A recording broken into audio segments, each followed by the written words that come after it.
అదే RTV app వార్తల్ని క్షణాల్లో చదివే అవకాశం ఉంటుంది. ఒక న్యూస్ పేపర్, ఒక టెలివిజన్ ఛానల్ మీ చేతుల్లో ఎప్పుడూ ఉంటాయి. పటేల్ రమేష్ రెడ్డి లాంటి వాళ్ళు పార్టీ ఎమ్మెల్యే టికెట్ ఆశించి తర్వాత పార్టీ నుంచి బయటకు వచ్చేస్తామని చెప్పిన తర్వాత అక్కడికి ఉత్తమ్ కుమార్ రెడ్డి వెళ్ళారు, లెటర్ రాయించుకున్నారు, సంతకం పెట్టి ఏకంగా ఇచ్చిన తర్వాత పార్లమెంట్ టికెట్ భరోసా ఇచ్చిన పరిస్థితి. కానీ కట్ చేస్తే నామినేటెడ్ పోస్ట్ ఇచ్చారు. ఇప్పుడు ఈరోజు నామినేటెడ్ అయింది, రేపు ఎక్స్టెన్షన్లో మంచి అవకాశం రావచ్చు. ఎక్స్టెన్షన్ మీన్స్ రేపు రాబోతున్న పదవుల్లో ఎమ్మెల్సీఆర్ రాజ్యసభలు ఉన్నాయి, ఇంకా చాలా అవకాశాలు ఉంటాయి, మీరు చూస్తారు కదా. సో ఇక్కడికి ఇప్పుడు తనను అకామిడేట్ చేయకపోతే కూడా కొంత ఇబ్బందికర పరిస్థితులు ఉంటాయి. ఎందుకంటే ఇప్పుడు సమాధానం పార్టీ చెప్పుకోవాల్సిన పరిస్థితి, ఉన్న అవకాశాలని ముందు ఇస్తే నష్టం ఏంటి? కాబట్టి అట్లా వారికి అవకాశం ఇచ్చింది. వారి త్యాగానికి అది చాలా తక్కువ అయినప్పటికి కూడా అది తను ఆహ్వానించిండు, దాన్ని నేను చేస్తా అని ఒక భరోసా ఇవ్వగలిగిండు. రేపు దానికంటే పెద్దది కూడా వచ్చే అవకాశం లేకపోతే. కానీ ఈ విషయంలో నోటి కాడ వరకు వచ్చిన తర్వాత కూడా తిరిగి లాగేసుకున్నారు. ఎమ్మెల్సీ సందర్భంలో చూసాం. ఏం జరుగుతుంది? మీకు ఎవరు వెన్నుపోటు పొడుస్తున్నారు మీ పార్టీలోని? నోటికట్టుగా చెప్పే ప్రయత్నం చేయగలరు. నోటి కాడికి వచ్చింది వెనుకకు పోయింది అంటే పోయింది కూడా అని అనడానికి లేదు, లాగేశారని అండల్లో ఎటువంటి ఇక్కడ అతిశక్తి లేదు. ఇప్పుడు దానివల్ల నాకు వచ్చే ప్రాబ్లం ఏది లేదు కాబట్టి నేను దాన్ని పట్టించుకోను.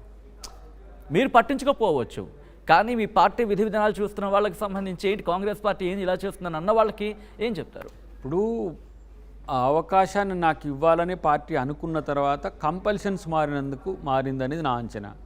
దానివల్ల ఇంకా పెద్దదే మంచిదే వస్తుందనే ఆలోచన అయితే మీ ముందే ఉంటుంది కదా. అలాంటప్పుడు నేను ఇంకా వాటిని చూసుకుంటూ మరింత ఉత్సాహంగా పనిచేసుకుంటూ పోతా. ఆ అవకాశాన్ని ఎప్పుడు తీసుకోవాలని ఉంటుంది తప్పితే, ఇప్పుడు నాకు పార్టీ అధికారంలో లేదు, పార్టీ అధికారం వస్తుందో రాదో తెలియదనే కన్ఫ్యూజన్లో ఉన్నవన్నీ కూడా కాదు. అప్పుడే ధైర్యంగా బలంగా కొట్లాడినోని. ఇంకా మాకు రేవంత్ రెడ్డి గారు వచ్చిన తర్వాత మా రిస్క్ చాలా తగ్గిపోయింది. వారు కాంగ్రెస్ పార్టీలో జాయిన్ అయిన తర్వాత నాలాంటి చాలా రిలీఫ్ వచ్చింది. అన్ని పనులు అంతా తానే చేసుకుంటూ వెళ్ళేటోడు, అక్కడక్కడ అసైన్మెంట్స్ ఇచ్చేటోడు ఎవరికైనా సరే తనే మ్యాక్సిమం పని చేసిండు. అంతకంటే ముందు చాలా స్ట్రెస్ ఉండేది మాకు. ఏది పార్టీ 2014 నుంచి ఓడిపోయిన తర్వాత వచ్చి పార్టీ వాయిస్ని వినిపించేటోళ్ళు కూడా ఉండకపోయేది, ప్రెస్ మీట్లు ఉండకపోయేది, పార్టీ కార్యాచరణ ఉండకపోయేది. మళ్ళీ ఎందుకంటే ఓటమి తాలూకు నెగిటివ్ ఉన్న తర్వాత అయినా కూడా పొన్నాల లక్ష్మయ్య గారు అప్పుడు బాగానే కొన్ని ప్రోగ్రామ్స్ ఆర్గనైజ్ చేసేది, మేము దాన్ని డిజైన్ చేస్తున్నాం. తర్వాత ఉత్తమ్ గారు వచ్చినాక ఇంకా కొంత యాక్టివిజం పెరిగింది. సో ఆ తర్వాత కూడా మేము చాలా క్రియాశీలకంగా పనిచేయాల్సి వచ్చింది. అప్పుడు ఓడిపోయినప్పటికి కూడా 2018 తర్వాత కూడా చాలా క్రియాశీలకంగా పనిచేయాల్సి వచ్చింది. కానీ వెనెవర్ రేవంత్ గారు వచ్చిన తర్వాత ఏమైందంటే అన్ని శ్రేణులు కలిసి రావడం జరిగింది, సమాజం కూడా కలిసి వచ్చింది మాకు. అంటే పౌర సమాజం కూడా సీరియస్గా సపోర్ట్ వచ్చింది. సో ఈ 10 yearsలో ఎన్నో కన్స్ట్రెయింట్స్, ఈతి బాధలు, కొట్లాటలు అసలు మామూలుగా కాదు. ప్రభుత్వంతో జైళ్ళకు పోవడం, అరెస్టులు కావడం, కేసులు పెట్టించుకోవడం, హౌస్ అరెస్టులు అయితే లెక్కలేనండి. అసలు ఏ సందర్భం ఏదొచ్చినా సరే మా ఇంటి ముందు పోలీసులు ఉండడం, హౌస్ అరెస్ట్ చేసి రోజుల తరబడి చేసేది ఉండేది. ఆ నిర్బంధం పోయింది, ఇప్పుడు స్వేచ్ఛ ఉంది. ఫస్ట్ మా గవర్నమెంట్లో స్వేచ్ఛ ప్రజలకు ఉంది, ప్రజాస్వామికవాదులకు ఉంది, మాలాంటి వాళ్ళకు కూడా స్వేచ్ఛ ఉంది. ఇది ఒక రకంగా లీన్ పీరియడ్, ఏదో సంధికాలాన్ని నేను ఎంజాయ్ చేస్తున్నట్టే అనుకుంటా, నాకు కొంత రిలీఫ్ ఇచ్చినట్టే అనుకుంటా. మళ్ళీ ఇప్పుడు రేపు ఏదో రూపంలో గవర్నెన్స్లోకి పోతే కంపల్సరీ మళ్ళీ ఉద్యమం చేసేటట్టు చేయాలి కదా. చిరునవ్వులో నాకు ఎందుకో మీకు వచ్చే రోజుల్లో మంత్రి పదవి వస్తుందని హామీ వచ్చినట్టు అనిపిస్తుంది. నిజంగా అటువంటి హామీ అనిపించింది మీకు? అట్లా అనిపించింది అన్న నవ్వులో? ఎందుకంటే మీరు ఎమ్మెల్సీ టైంలో ఇదే స్టూడియోకి వచ్చినప్పుడు మీ మాటల్లో కావచ్చు, మీ కాన్ఫిడెన్స్లో కావచ్చు కాస్త ఒక 1 point అనేది తగ్గింది. అది మీరు ఒప్పుకోకపోయినా సత్యం అది. కానీ ఇప్పుడు మాత్రం మీకు కొంచెం కాన్ఫిడెన్స్గా చిరునవ్వు కనిపిస్తుంది. అంటే అప్పుడు ప్రాక్టీస్ చేయడం అనేది ఎట్లా ఉంటుందంటే, మీకు నెగిటివ్ అప్పుడు ఆ టైంలో మీరు పెట్టినప్పుడు కూడా నేను అట్లా ఉండగలిగిన. ఇప్పుడు ఇంకా దాన్ని నేను రోజు దాన్ని కామన్ ఇష్యూ అయిపోతుంది కదా మనకు. ఆ సందర్భంలో మీకు చెప్పినా కూడా అంత కాన్ఫిడెన్స్గా కనిపించదు. ఇప్పుడు చెప్తున్నది కాన్ఫిడెన్స్గా కనిపిస్తుంది. ఎందుకు? మీరు ఆ రోజు అంతమంది ఉంటారు, అందరు క్వశ్చన్లు అడుగుతుంటారు, అమ్మో ఇదేదో నాకు పెద్ద నష్టం జరిగిందని నేను ఫీల్ అవ్వడం అన్నట్టుంటుంది. బట్ నేనేమంటున్నా మిస్టర్ సచిన్, నేను ఎప్పుడు నా నెక్స్ట్ ఏంటి అనే దాని మీదనే ఉంటాను. నేను పాయింట్ ఇక్కడికి నేను వస్తున్నా. దా ఇప్పుడు కనుక ఇంకేవి నీకు లేవు, ఆ. కాంగ్రెస్ పార్టీలోనే కంటిన్యూ అవ్వు, లేకపోతే నీ ఇష్టం అనే మాట మీ కనుక వినిపిస్తే, సారీ ఫర్ అక్కడ నకారం వచ్చింది, ఒకవేళ కనుక వినిపిస్తే అద్దంకి దాకర్ ఏం చేస్తారు? నెక్స్ట్ వ్యూహం ఏంటి? ఇప్పుడు ఆ పరిస్థితి రాదు అనేది నాకున్న సిమ్టమ్స్. నేను అది ఎందుకు ఆ మాట అంటున్నా అంటే, ఆ పరిస్థితి లేదు రాదు పక్కన పెడితే, ఒకవేళ వస్తే అనే ఆప్షన్ తీసుకున్నా కూడా నేను నా లైఫ్లో చేయాలనుకున్న, ఇప్పుడు ఎగ్జాంపుల్ ఓబీసీ మూమెంట్ ఒకటి ఉంది. యాజ్ ఏ ఎస్సీగా నేను ఓబీసీ మూమెంట్ అనేది ఒకటి అనుకున్నాను మొదట్లో. నా లైఫ్ టైమ్ షెడ్యూల్స్లోనే ఐఎమ్ యాక్సిడెంటల్ పొలిటీషియన్ యాక్చువల్లీ. రాజకీయాలకు రాకుంటే నాది ఏంటిది, మహిళా రిజర్వేషన్ల కోసం పోరాడాలనేది ఒకటి ఉంటే. ఈ దేశంలో ఓబీసీ దాదాపు 1935 నుంచి కాల్కేకర్ కమిటీ నుంచి ఇప్పటి వరకు కూడా ఓబీసీలకు చట్టసభలో రిజర్వేషన్ లేవు, లోకల్ బాడీస్లో ఉన్నాయి. దాన్ని ఒక పెద్ద ఎత్తున చేయాలనే ఆలోచన ఉంది. తర్వాత న్యాయస్థానాల్లో కూడా రిజర్వేషన్స్ లేవు. చాలామంది రిజర్వేషన్లు వద్దు అని అంటారు కదా చాలా వరకు. ఇప్పుడు ఏంది ప్రతిభకే పట్టం కట్టాలని. కానీ ఒక 75 సంవత్సరాల నుంచి హైకోర్టులను, సుప్రీంకోర్టులను, ఇతర న్యాయస్థానాల్లో కనీస ప్రాతినిధ్యం ఓబీసీలకు, ఎస్సీ ఎస్టీలకు లేకపోవడం అనేది అదేం న్యాయం అనిపిస్తుంది. ఎందుకు అంబేద్కర్ గారు దాన్ని పట్టించుకోలేదంటే, ఆయన టాలెంటెడ్ కాబట్టి టాలెంటెడ్ వాళ్ళే రావాలని అనుకున్నాడో ఏమో నాకు తెలియదు. అంటే రిజర్వేషన్ల పక్షపాతిగా మామూలుగా అంబేద్కర్ గారిని చూస్తారు కదా, వారే సుప్రీంకోర్టు నుంచి క్షేత్రస్థాయిలో ఉండే ఏ కోర్టులో కూడా రిజర్వేషన్స్ ఉండవు. ఒక జడ్జి వస్తే వాళ్ళు ఆ కమ్యూనిటీ పండుగ చేసుకుంటుంది కొన్ని కమ్యూనిటీలను అయితే. సో ఇలాంటివి కొన్ని ఉన్నాయి. బేసికల్గా నా నెక్స్ట్ టార్గెట్ ఓబీసీ దేశంలో. అది అతిపెద్ద సామాజిక వర్గం, ఒక 50% పైచిలకు ఓబీసీలు ఉన్నారు. అఫ్కోర్స్ ఇప్పుడున్న ప్రధానమంత్రి కూడా ఓబీసీగా చెప్పుకుంటాడు. ఆయన జనగణన కూడా చేయలేదు ఇంతవరకు. జనగణన ఒకటి, రెండవది చట్టసభలో ప్రాతినిధ్యం ఒకటి. ఎందుకు నేనంటే, ఈడబ్ల్యూఎస్ కూడా నేను ఎస్సీనైనా కూడా నేను సమర్థించడం కాదు, మీటింగ్లో కూడా పాల్గొన్నా.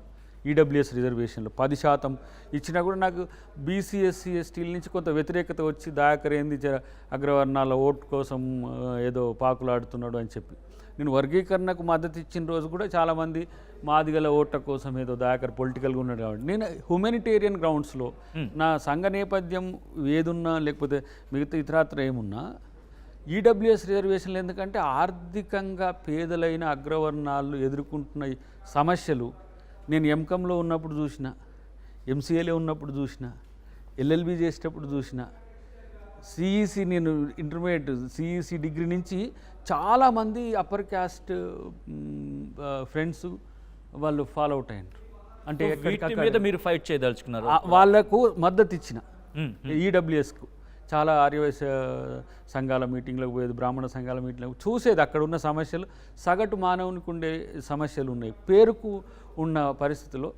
తర్వాత రిజర్వేషన్లు సామాజిక భూతంగా చూసే క్రమంలో ఆ వర్గాలకు, పేద వర్గాలకు, ఆ కమ్యూనిటీస్ నుంచి ముఖ్యమంత్రులు, ప్రధానమంత్రులు అయినా కూడా వాళ్ళ సామాజిక, ఆర్థిక, రాజకీయ పరిస్థితులను మెరుగుపరచలేకపోయినారు. ఆ క్రమంలో ఈడబ్ల్యూఎస్ రిజర్వేషన్లు అవసరమని నేను గొంతెత్తినప్పుడు, సేమ్ ఇప్పుడు బీసీలకు కూడా ఎందుకు కావాలని అనుకుంటున్నామంటే, ఆ వర్గాల్లో సంచార జాతులు కూడా ఉన్నాయి. కమ్యూనిటీ వాళ్ళకు ఆధార్ కార్డులు కాదు కదా, ఆధారం లేని బతుకులు ఉన్నాయి. తర్వాత ఏ కమ్యూనిటీస్ అయినా రాజకీయంగా రాణిస్తేనే ఆ కమ్యూనిటీస్కు సస్టైనబిలిటీ ఉన్నది. అంటే ఒక వీటన్నిటిని బేస్ చేసుకుని ఒక మూవ్మెంట్ చేయాల్సిన అవసరం ఉంది. అఫ్కోర్స్ రేపు ఏవైనా అధికారం వచ్చినప్పుడు మళ్ళీ అటు షిఫ్ట్ కావాల్సి వస్తుంది. ఒకవేళ అంత లేట్ అయితే ఒక 1 year కూడా ఆగాల్సి వస్తే ఎట్లా లేదు. ఇప్పుడు ఏదో మన వాళ్ళు అంటున్నారు కంటోన్మెంట్కి సంబంధించిన అంశంలో ఇది కూడా ఇంకా మిగిలి ఉన్నది అని చెప్పేసి చర్చ ఉన్నది. ఇది మా ముఖ్యమంత్రి గారు చూసుకుంటారు, నన్ను ఏం చేయాలనేది లేదు, మా క్యాబినెట్ మంత్రులు చూసుకుంటారు. ఎందుకంటే they know what Dayakar done in the party అనేది వాళ్ళకి తెలుసు. ఇంకా నేను ఇప్పుడు ఏమైందంటే, నాకు ఇది కావాలి అని అడిగితే అది రాకపోతే ఫీస్ట్ అవుతుంది మీడియాకు. మీన్స్ ఏంట్లా దయాకర్ ఫీస్ట్ అని కాదు, కానీ ఒక లిస్ట్ వచ్చిన తర్వాత అద్దంకి దయాకర్కి, ఎందుకంటే గ్రౌండ్ లెవెల్లో తిరిగిన వాళ్ళు కావచ్చు, గ్రౌండ్ లెవెల్తో ఉన్నవాళ్ళు కావచ్చు, లేకపోతే ఇన్ఫ్యాక్ట్ నేను పబ్లిక్ జర్నీ చేస్తున్నప్పుడు కూడా మెట్రో ట్రైన్స్లో కావచ్చు, బస్సులో కావచ్చు, ఎక్కడో చోట పేరు వినిపిస్తుంటుంది. ఏం జరిగింది వరంగల్ విషయంలో? ఇప్పటికే లిస్ట్ కూడా రిలీజ్ అయిన పరిస్థితి. వరంగల్ విషయంలో ఇంకా ఆ లిస్ట్ రాలేదు, కానీ ఇప్పుడు కొంత లిస్ట్ రిలీజ్ అయిన నేపథ్యంలో వరంగల్ పేరు మాత్రం క్వశ్చన్ మార్క్గా ఉంది. కానీ అక్కడ మీ పేరు వినిపించట్లేదు. ఎందుకని అక్కడ ఈక్వేషన్లో ఎందుకు అద్దంకి దాకర్ వద్దు అనుకుంది? అసలు వరంగల్ అద్దంకి దాకా అప్లై చేసిండా ఫస్ట్? అక్కడ అప్లికేషన్ గురించి మాట్లాడు. అంటే మీన్స్ అనుకుంటుంది ఎందుకంటే ఆ పేరు వచ్చిన పరిస్థితి ఉంది కాబట్టి. నేనేమంటున్నా అంటే ఏఐసిసి పరిశీలన ఉండొచ్చు, మా ముఖ్యమంత్రి గారు ఆ పరిశీలనకు పెట్టవచ్చు, లేదు ఇంకా ఇతరత్ర డిమాండ్లు వచ్చి అద్దంకి దాకా వరంగల్లో పెడితే బాగున్ను అని అనుకోవచ్చు. కానీ నేను సెకండ్ టైం ఎమ్మెల్సీ తర్వాత, ఎమ్మెల్సీ కూడా నేనేం అప్లై చేసింది కాదు, నేను అర్జీ పెట్టుకున్నది కూడా కాదు, పార్టీ ఇవ్వాలనుకున్నది ఇవ్వలేకపోయింది, డెఫినెట్గా అకామిడేట్ చేస్తుంది. ఇక్కడ కూడా ఇప్పుడు నేను ఎంపీ అడిగిన అనుకోండి, సామాజిక సమీకరణాలు ఇతరత్ర కారణాల వల్ల మళ్ళీ వరంగల్ ఎంపీ రాలేదని అనుకోండి, ఈ బ్రేకింగ్లు తట్టుకోలేను, ఈ ప్లేట్ బ్రేకింగ్లు, ఈ మన ఏంటిది ఈ సోషల్ మీడియా ఇవంతా కూడా కొంత పార్టీకి నష్టం చేస్తుంది. నాకు పవర్ ఇవ్వడానికి ఇంత రాద్ధాంతం అక్కర్లే. రెండవది ఏంటంటే అడగలేదు అని చెప్పి ఇస్తే వద్దనే పరిస్థితిలో లేను నేను. పార్టీ డైరెక్ట్ చేస్తే నేను చేయాల్సి వస్తుంది. ఒకవేళ నాకు ఇష్టం లేకపోతే మళ్ళీ చెప్పినా కదా మీకు, జస్ట్ గివ్ అప్, మళ్ళీ సాంప్రదాయాన్ని అనుకుంటా సాక్రిఫైస్ చేసుకుంటా ఉండడం తప్పితే నాకు అంటే జాబ్ సాటిస్ఫాక్షన్ కూడా చాలా ఇంపార్టెంట్ కదా. సో జాబ్ సాటిస్ఫాక్షన్ అన్నారు, నామినేటెడ్ పదవి కనుక అద్దంకి దాకర్కి ఇచ్చుంటే విల్ హీ టేక్? ఎట్లుండేదో అప్పుడు పరిస్థితి అప్పుడు పరిస్థితిని బట్టి ఉంటుంది. నా మూడు ఆ క్షణానికి నేను చేసే పనిలో ఈ క్షణానికి ఏమనిపిస్తుంది? ఒకవేళ నామినేటెడ్ పదవి అద్దంకి దాకర్కి ఇచ్చారనుకుందా, అది ఇవ్వరు అని తెలుసు కాబట్టి నేను దాన్ని పెద్దగా పట్టించుకోలే. అంటే నాకు వచ్చే అవకాశాలు ఉన్న వాటి మీద నీకు చెప్పలేని ఉంటాయి కాబట్టి అవి కూడా దాచుకొని కడుపులో నేను వాటిని సందర్భం వచ్చినప్పుడు వాళ్ళే అవుట్డేటెడ్ అయినాక ఆ ఇష్యూస్ మీద మీకు చెప్తా. కానీ వన్ థింగ్, అసలు దయాకర్ పదవి అనేది అసలు పెద్ద సమస్య అయింది సచిన్. ఎందుకు ఈ మాట అంటున్నా అంటే, నువ్వు ఫ్లైట్లో పో, నువ్వు ట్రైన్లో పో, లేకపోతే నువ్వు అన్నట్టు ఏడవో ఎక్కడ పోయినా దయాకర్ గారు మీకు ఇది రాలేదు, అది రాలేదు, మీరు ఇట్లా అవుతున్నారు, వాళ్ళే నా లైఫ్ హిస్టరీ చెప్పినట్టు చెప్తున్నారు. అప్పుడు అట్లా అయింది, ఇప్పుడు ఇట్లా అయింది, ఇప్పుడు ఇట్లా అయిందని. ఇది ఇబ్బంది అవుతుంది నాకు. అంటే నా గురించి సమాజంలో ఉండే సామాన్యుల సానుభూతి అనేది కొంత సమస్యగా మారుతుంది. అంటే అమ్మా నేను ఇంత పెద్దగా నష్టపోయినా అని చెప్పేసి, కానీ నేను ఎంత మేలు. మీరు ఇక్కడ మళ్ళీ వస్తున్నాను, సామాన్యుడికి అర్థమవుతుంది కానీ ఎందుకు కాంగ్రెస్ అధిష్టానం కలిసి రాష్ట్ర నాయకత్వం? They know very well. But తెలియడం వేరు, తెలియడం వేరు, తెలిసిన దాన్ని ప్రొజెక్ట్ చేయడం వేరు. ఇప్పుడు బికాస్ సామాన్యుడికి రీచ్ అయ్యేది. ఇప్పుడు ఏమిస్తారు అనేది నేను చెప్పలేను నీతోని, కానీ దయాకర్ని పార్టీ కొరకు బలంగా వాడాలని అధిష్టాన నిర్ణయం ఉంది. ఇక్కడైనా ఏమి ఇస్తారని నేను అడగను, కానీ ఎప్పట్లోగా ఇస్తారు? ఏమైనా డ్యూరేషన్? ఎప్పటికైనా ఇవ్వనివ్వండి కాదు, అంటే మీకంటే ఒక ఎక్స్పెక్టేషన్ ఉంటుంది, ఒక 3 నెలలు, 6 నెలలు, సంవత్సరం, ఏడాదో, లేకపోతే 2 ఏళ్ళు, 10 ఏళ్ళు, ఏదో నెంబర్. నేను పోయే ట్రావెల్లో ఏమవుతుందంటే, నేను మామూలుగా జోక్ చెప్తుంటా కదా అప్పుడప్పుడు, ఏ పాత్ర వేసినా మనకు అత్తారింటి దారిలో బ్రహ్మానందంకే తన్నులు పడుతుంటాయి అట.